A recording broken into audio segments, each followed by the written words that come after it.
ერთ წელიწადში რუსთავში საერთაშორისო სტანდარტების ავტოდრომი აშენდება ყოფილი დოსააფის ტერიტორიაზე მიმდინარე სამშენებლო სამუშაოები დღეს ქვემო ქართლის გუბერნატორმა დავით კირკიტაძემ და სპორტისა და ახალგაზრდულ საქმეთა მინისტრმა ლადო ვარძელაშვილმა დაათვალიერეს.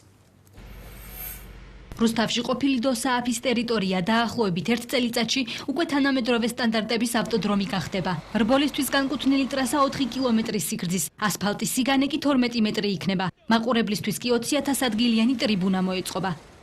ეს შენობლობა ძალიან მნიშვნელოვანი არა მხოლოდ სპორტული თვალსაზრისით, არამედ ინფრასტრუქტურის განვითარების მხრივაც და ძალიან წაადგება ქალაქ რუსთავს. მოგეხსენებათ, აქ შესაძლებელია აბსოლუტურად ყველა დონის შეჯიბრის მიღება, გარდა ფორმულა 1-ისა, რომელიც ძალიან პოპულარობით სარგებლობს სოფლიოში, ყველა დონის სხვა შეჯიბრის მიიღებს ეს გზა და თავის მხრივ ამ ადგილზე უამრავი ადამიანი დასაქმდება და რუსთავის პოპულარიზაციასაც ძალიან შეუწყობს ხელს. კომპანია სტრომოსის მიერ დაწყებული მშენებლობა დღეს ქვემო ქართლის გუბერნატორმა დავით კირკიტაძემ და სპორტისა და ახალგაზრდულ საქმეთა მინისტრმა ლადო ვარძელაშვილმა დაათვალიერეს.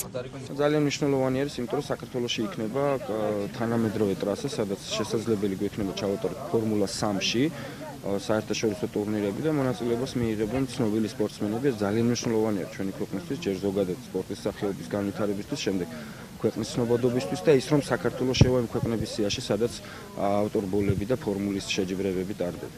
ყველაზე მნიშვნელოვანი სამუშაოები ახალ ავტოდრომზე დასრულებულია. დარჩენილია ტრასის რამდენიმე ფენიანი საფარის დაგება. რუსთავის ავტოდრომს ერთ წელიწადში საერთაშორისო დონის ტურნირების მასპინძლობა შეიძლება.